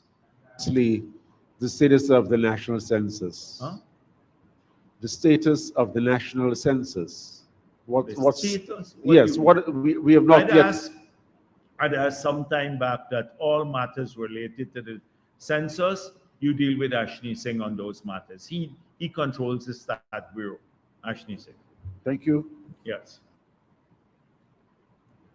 Hi, good afternoon, Dr. Jagdeo, Sharon Belger, Kite News. Just have three questions. The first one, Hess has released its report and it stated that from Guyana, 633 million US were added to cost. What I want to ask, will the government push for Exxon and CNOC to provide us a quarterly report of their costs that they're, or the amount that they're adding to their cost bank as well for the Sarawak block? And secondly, can you say, does government have a timeline of when Guyana will stop paying exploration costs to the Starbuck block? And my final question is, over the years since independence, Guyana's, foreign investors have been coming and have been taking out our natural resources. Can you say if Guyana has been fairly compensated over the years for those natural resources, which includes gold, bauxite, and recently oil? Okay. This is the Glenn Lau question, the last one. So I'm sure he gave you this one because this is a pet thing. So one, let me tell you, I don't know. I see him, the new presidential candidate, Glenn Lau. A long time I didn't speak about him. So I was on a radio program, and I think there was a reporter there to interview me on the Kite Show radio, and Glenn Lau crashed the interview. So he had something before him, an iPad, and people were sending him the questions. So he had a hard time even asking the questions. But he brought up the same question. He brought up two things. In fact, three. Let me go through them. One. Up to now, he has not answered. And today I have some time. So he said that I own the Marriott. He had perpetrated this lie for all the years that Marriott was under construction. That Jagdeo owned the Marriott, or people close to Jagdeo owned the Marriott. So I said to him, if you can bring the evidence of it. APNU came into office, were there for 5 years, didn't find any evidence that I own the Marriott. It's 100% owned by the government. Then I'll resign. Until today, he still says it, but no evidence of it. He then said why are we going to build a power plant? He could get a supplier to bring power at 3 cents per kilowatt hour. And until today, I'm waiting for the 3 cents per kilowatt hour proposal. I said to him, even if it's 8 cents per kilowatt hour, US cents per kilowatt hour, you bring the people. We'd sign up a deal with them. Didn't show up to now. And then he made the same point about the people were ripping off us in the bauxite sector. That the Russians and everybody were at Araima. And I said to him, okay, APNU practically chased the people away. We lost 1,000 jobs there. Any concessions that the Russians had, or any foreigner there, first of all, it was Alcoa, Reynolds, then the Russians. Any concession they have, we'll give you twice as much. You go today, take that, since you think it's a money spinner, and you just rehired 1,000 persons for us. He didn't show back with any such proposal. But he runs down everybody what concessions they get all the time. Ask him what concessions he was seeking when he was building the newspaper. And I think, I don't know if he still has the land near the industrial estate. He still has that land there that he got for other purposes. That's a land for, that's an industrial estate. He put his media outfit there under the government. What concession he got? So I hear this all the time from people like Glenn Lal. He runs down everyone else. As far as I'm concerned, we should chase away, if we listen to madman like Glenn Lal, chase away everybody from this country. On the same program, I asked him a couple of questions. I said,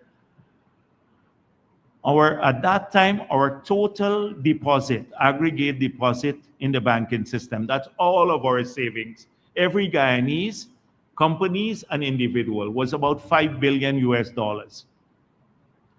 One of the FPSOs would cost you $8 billion, just one.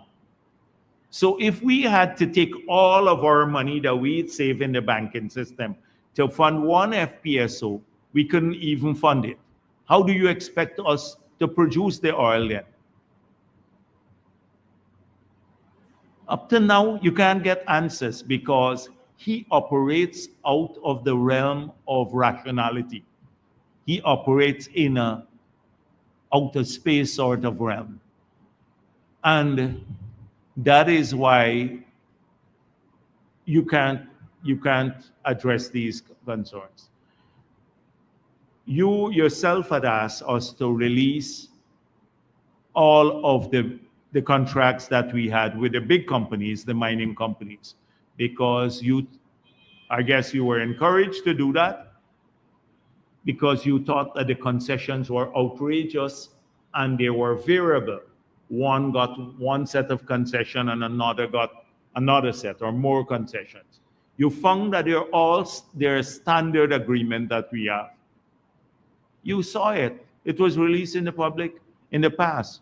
2 years now, it's been in the public domain. So this is something we have to deal every day with. It's people who don't have any responsibility, who can own a newspaper, fabricate lies all the time, do whatever they want. They don't have any responsibility for people. I'm general secretary of a political party. When we go out there, people used to ask us about jobs when we were campaigning. So when we got in the office, the first order of priority was to try to put people to work. Why you think the day Irfan Ali was sworn in, the next day we had a cabinet meeting, the country was shut down. And there were 3 cabinet members in favor of opening up back the country with COVID. Because we said, how are we going to put people to work?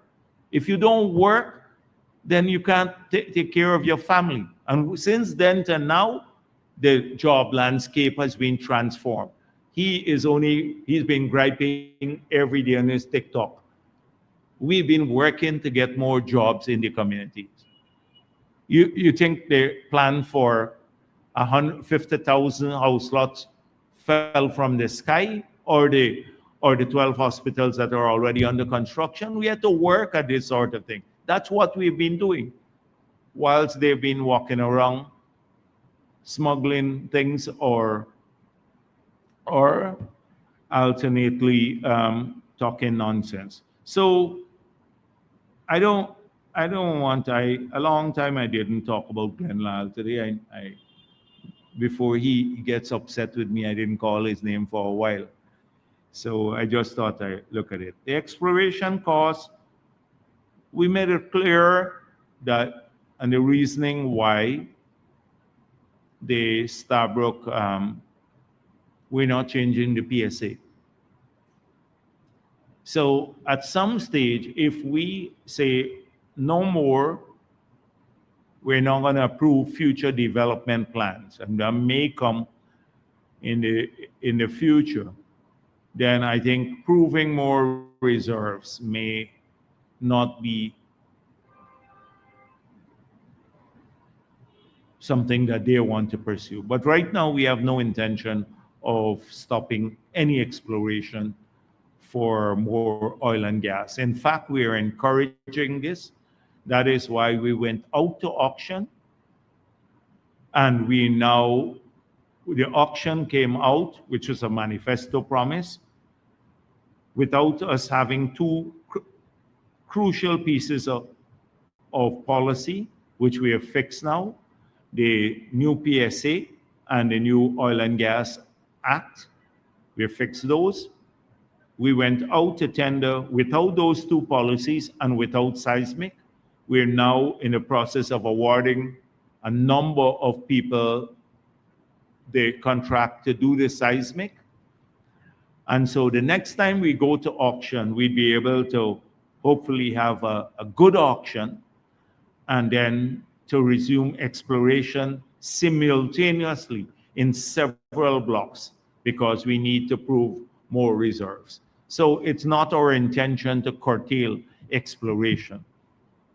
And when the exploration activities go on, it also feeds back into the local economy because the people who come in to do the exploration, they have to utilize the services of the country, and they have to procure things from our people through the local content law. So it's related back to local prosperity.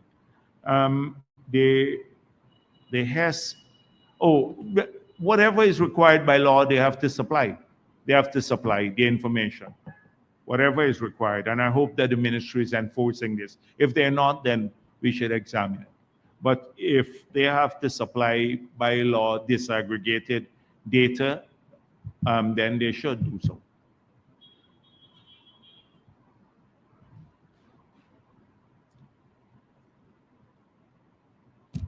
Good afternoon, Mr. Jagdeo. Good afternoon. Milton Granum from Stabrook News. Can you say on the Marriott Hotel, Palm Court, also Integrated Management Group is their name also, they had submitted an offer of 85 million, I think it was, which is pretty attractive.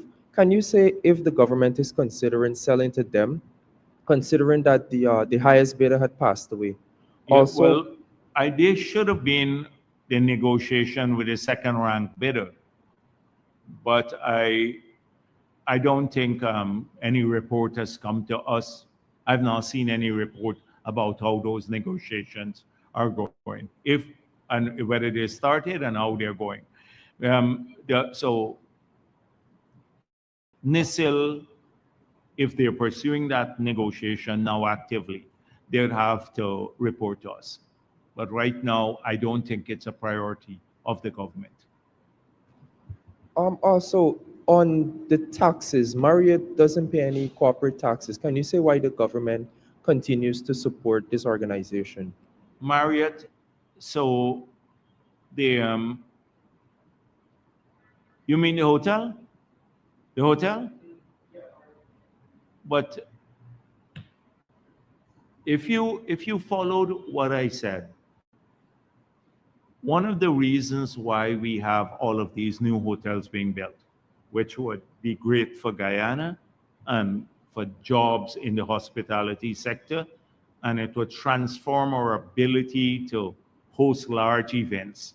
So there are about 11 or 12 hotels under construction now.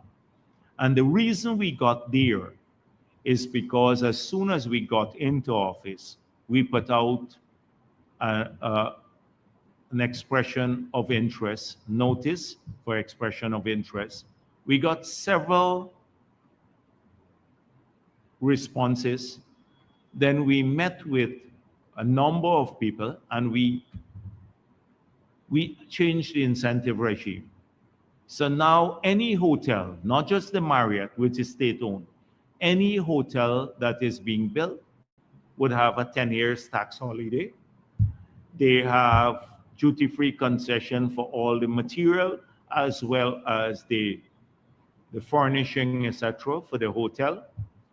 And I think we've even considered the waiver of the withholding tax on their payments. So if they have to make payments abroad, we remove the withholding tax on those. And that, as a result of that, we've seen this massive influx of investment into the hotels. So it's not just Marriott. It's a standard policy. We go with standard policies. That's why you don't have to come into our offices to negotiate your incentive regime. Once you're in the sector, you go across to Go Invest or GRA, the technical agencies, and get the concession. We're not like the city council. You got to go and sit in the mayor's office and work out a deal. And that's the same thing with mining that the Kaichor News, when we released the document, showed there's standard policies. So once you're in this sector at a particular level, this is what you get. It doesn't depend on whether we like you or not, you're foreigner, local, whatever the religion or race, etc. You get that. That's how we operate. And so the other hotels will get it. Their 10 years tax holiday. Yeah. Dr. Jagdeo Shukwan Gill, DPI. Two questions on your comments on the digital society. First of all, you mentioned the blockchain technology being implemented to target or combat corruption in some agencies. Is that an initiative that has already commenced, or that is for the next term? We have several proposals now. So it will require quite a bit of work. We have not contracted anyone to do that work as yet. We just contracted the one with the patient, electronic patient record system.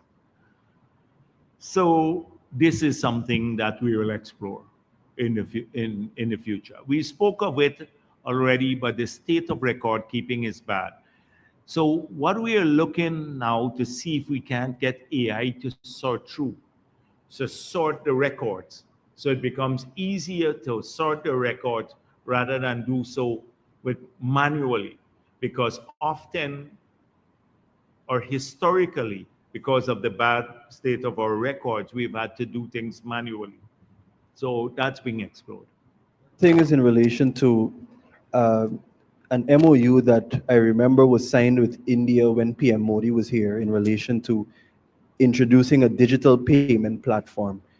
Could you provide an update in any way? Yeah, the digital payment platform is something that would help enormously.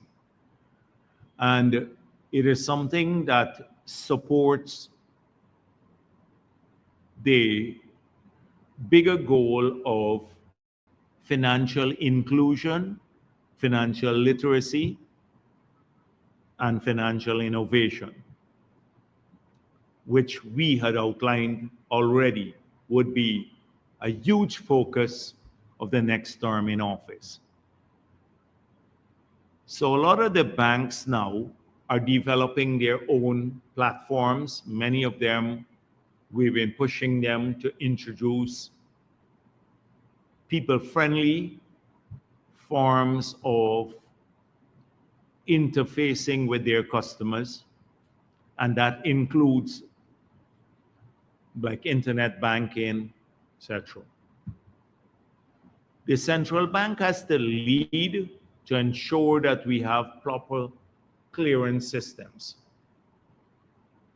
And the central bank has to almost force some of the banks to go this route, because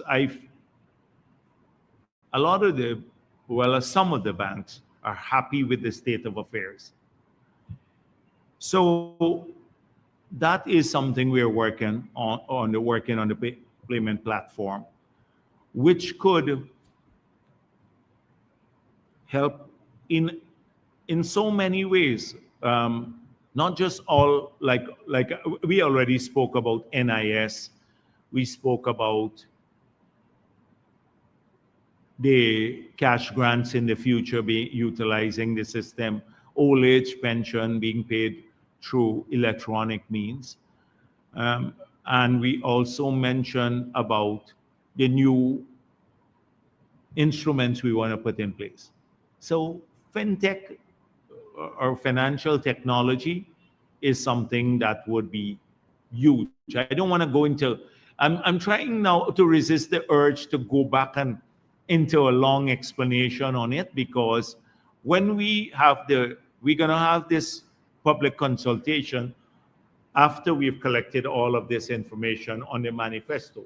So we'll make some major presentations on these sectors that you will see that would outline outline it in its totality, what our plans are. So often here we just give little snippets of some of the things because it takes a while. I don't want to bore people again by spending another half an hour talking about fintech here.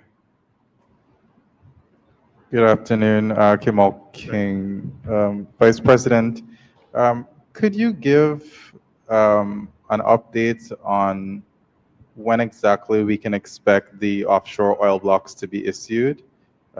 Earlier during the energy conference in February, we heard that the government was coming to a point where about 3 or 4 blocks it was going to issue. You need to, these are routine things. So I don't know where we are now. You should ask the ministry. They should be able to give you an update. Because I think they were ready some time ago with one of those to move it forward. But I don't have an up-to-date report on where they are now with those. Okay, I also wanted to ask about the... We've been very lenient, to tell you the truth. We've been very lenient because some of the blocks involve local people. And we were really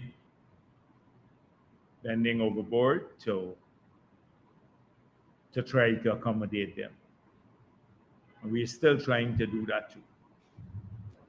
Well, the thing is that the wait seems very unusual when you look at how quickly some countries conclude their auctions, and this has been taking quite a few years to... So let me give you I started off by giving that explanation with the hope that it would serve as an indicator of where we're heading. So clearly we had a manifesto promise that we will move away from the old method of allocating oil blocks, which was if you make an application, you get a block, to a new system for awarding blocks to people. We said we'll do so transparently through an auction, a public bidding process. So we went out and launched the auction. We said, before we allow the auction to conclude, we will supply to those who are going to make bids 2 documents. 1, a new PSA, and 2, a new Petroleum Act. Because the policies in these 2 documents would influence the quality and the nature and the bid price. So the new PSA said, if you were bidding now and you didn't have a new PSA, you were bidding against what was there in the Stabroek block. That would have been the impression in the bidder's mind, that they would have to pay a 2% royalty, zero corporate tax, etc. We changed that to a 10% royalty, a 10% corporate tax, and 65% used for cost recovery. So clearly that was a material change that would have influenced the bid. We didn't get that done in time. It took a long time. We couldn't close the auction. The auction became protracted because it took us some time to develop that policy. We did it in an iterative manner. The reason it took us the long time is because we had to study all the regimes internationally to see, although we were getting more fiscal benefits, we didn't want to put ourselves in a range where we became non-competitive with those countries that were seeking investment dollars for the oil and gas industry. So it took us a while to get that in place. Secondly, The law dictated. The law changed a number of things. We also made it clear that in future, that if you get a block, you had to pay a signing bonus, which was not there before. And two, that there will be penalties for non-compliance with the work commitment, unlike the past. We got the law in place. So the auction itself was a protracted affair. Normally, auctions will go in short periods because people have information and they have a settled fiscal regime. We were still evolving our fiscal regime and the framework. So the auction itself got protracted. Then we got some bids. Most of the bidders were newcomers with no track record. One of the bids was more serious. Maybe two of them were serious bids from people who had some experience. One of those had issues with some of the provisions, the non-fiscal measures there. So we said we were accommodating those. And I think we can, and we want to move forward with them. The others, 2 blocks went to local groups. And we've been working with them to see if they can come up with the signing bonus and meet all of the obligations there. The reason we didn't shut the activity down is because the next auction that we intend to pursue, we're going to have several more properties, including the ones that were not taken up by this auction, the CGX properties, as well as the relinquished area on the Exxon. So the next auction, especially if we cut the blocks into small areas like we did under the past auction, we'd have several properties to put out. So we want to, now that we've had these 2 seminal policy documents in place, we want to bolster that with seismic studies, that when we put out all of these new blocks, an investor could have all of this to make a bid. And we expect more serious bids to come in. We're not rushing to do that. And that is why we can play around and give more time to the existing investors, because if we wanted, we could have closed the deal, but we're not going out back to an auction immediately. We still have to conclude the seismic work. And that is why we've been so lenient and the affair has been so protracted. That is why I just wanted to give you an explanation why this has happened. So if they can raise the money, the local group can raise the money, and they can bring in a good partner, we conclude with them. If they can't, then we're not losing any money or or sleep for that matter. Because in any case, we're not going to put back those blocks on the market until we have seismic done for them. Well, you mentioned the seismic. The bids came in for the seismic last October. So do you have any idea when you plan to award? I think they already have a recommendation to cabinet. Okay, all right. I have a few questions on gas. Should I just ask? Yeah, go ahead. Okay. Have any formal discussions begun with Trinidad on a potential collaboration with gas? Because you made some comments recently, and then the new prime minister said that they'll have to explore that. No, the answer is no. Okay, no problem. The answer is no. In recent years, when the prospect of having such a collaboration with Trinidad came up, the government has kind of shrugged that off. So what changed recently that caused you to say, okay, let's start looking into a potential collaboration? And on that, we saw... Who said that? Who said that? Said what?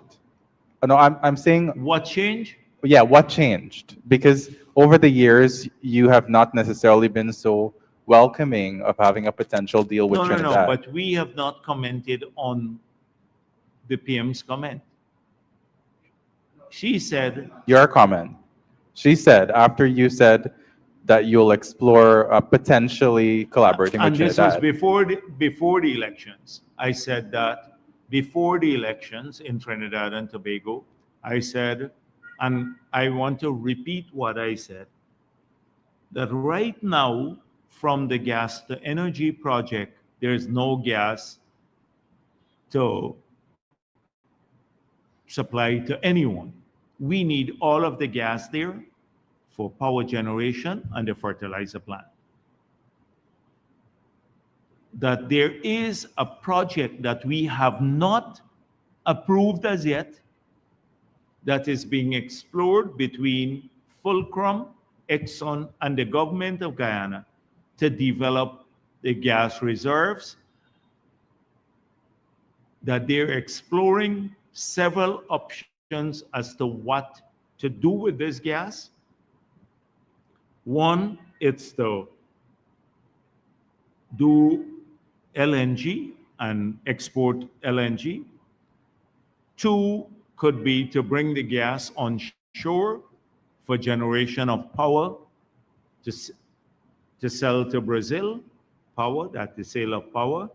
Three, to bring the gas onshore for industrialization in Guyana, or a combination of all three, if there is adequate gas. I said, if Trinidad and Tobago is interested, then the tripartite arrangement, Exxon, Fulcrum, and the government of Guyana would have to examine whether taking the gas to Trinidad and Tobago outweighs those other options in terms of financial feasibility. That's the position we took before the election. That's the position we have now. There is no other position on the table. So there is no gas today to supply to anyone. It is the development of that project. Now, assuming Trinidad and Tobago wants to be part of those discussions to see, then they can, I guess we can have them as part of the discussion. But we want the most feasible and the most lucrative to Guyana outcome from the use of our gas. For Guyana, we want to, and if it is, as I said before, if taking it to Trinidad offers that outcome, then that's fine. But we're going to have private investors, so they'd have to make that decision too. It's a private investors. So we said that before the elections. I guess the new government wants to be told the same thing. So we will meet with them, but that is our position as of today. There is no gas to supply tomorrow. We have to develop a project. There's no approval of such a project. The PM who just left office, Mr. Stuart Young, he said recently that any pipeline from Guyana to Trinidad to carry gas would have to go through Venezuela's waters. Do you see that this be making such a partnership with Trinidad maybe unrealistic? I don't know about Venezuela water. Let me don't say what I want to say, because about the maritime boundary, but I don't think he is right. Okay, so when we spoke in February at the conference, you said that Exxon committed to giving the government news on their gas development plans by the end of March. Now in May, do you have anything to report based on government's engagement with Exxon on gas? And while at Offshore Technology Conference in Houston, Alastair Routledge said that the gas reserves are dynamic, so Exxon is not necessarily going to give a number when asked about the quantity of gas. So what metric is the government using to determine the quantity of gas in the Stabroek block and the government's comfort level with the gas-related projects that Exxon has proposed and is looking to propose in the future? Yes, so this is why this activity will be an entirely private one. We are not investing money. There's a huge sum of money has to be invested in developing the gas reserves. So the government is not looking to be part of an equity participant in the venture. That would necessitate us using money from the treasury to invest in this venture. The government wants to facilitate the development of the project by forcing Exxon to utilize the reserves, or in some cases, like with Pluma and Aymara, or give them up. So, given that approach, you would have, if there were going to be co-investment from another private firm, they would have to use their own metric before they put their money into it to determine how they will verify the quantum of gas in Haimara Pluma and the associated gas from the other fields. So that is why we're not going to get into at the government level this issue about how much gas is there, etc. That requires a lot of study. But the guys who, why do you think we chose this approach, which is to, through a public process, select a company that can lead that charge because they're more technically qualified to do so, to put the pressure on Exxon. That is why we chose the company, and they're pushing for that to happen. So that's why, for me personally, since we are not an equity participant, but we want the project to be developed so we get paid for our share of the gas and we get the taxes from the venture. So that's what we want. But we're not willing to invest our money, taxpayers' money, into this venture, not as an equity participant. For me, one of the major themes that's coming out of OTC 2025 with respect to Guyana's participation, and this has been the case for the past few years, is the government's focus on keeping the economy diverse. But seeing that what we're seeing over the years is the outsized growth of the oil sector compared to the non-oil sector, even though the non-oil economy is growing faster than most countries, what metrics is the government using to gauge its success in keeping the non-oil economy competitive? So this is precisely, were you here when I spoke about the Stavrocam report? And so this one here, which says Guyana does not show clear symptoms of Dutch disease. So it means that that's the key thing to keep the economy competitive. The non-oil sector, particularly the export sector, the tradable sector. And so they have suggested that we need to cut the medium-term deficit, which is what we're doing in any case, to diversify the economy, which is what we're doing, and to build up infrastructure like cheaper power, more infrastructure, etc. These are some of the ways that you avoid the Dutch disease. So and careful management of the exchange rate, which relates back to the size of the fiscal deficit, of course. So if you look at this, and they spoke about the robust growth,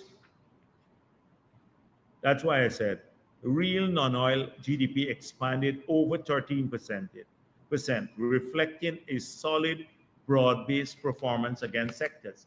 This is from the International Monetary Fund that did a very intrusive sort of analysis in every sector of the economy. That's their technical report. And then they spoke about inflation too.